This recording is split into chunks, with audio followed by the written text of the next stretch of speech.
सदा सस्वरूपं चिदानन्दकन्दं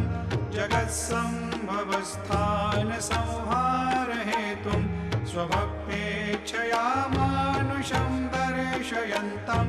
नमामीश्वरं सद्गुरुं साईनाथं भवद्वान्तविध्वंसमार्तण्डमीड्यं मनोवागतीतं मुनिर्ध्यानगम्यं जगद्व्यापकं निर्मलं निर्गुणत्वां नमामीश्वरं सद्गुरुं साईनाथं भवाम्भोधिमग्नार्दितानां जनानां स्वपादाश्रितानां स्वभक्तिप्रियाणां समुद्धारणार्थं कलौ सम्भवन्तं नमामीश्वरं सद्गुरुं साईनाथं सदा निम्बवृक्ष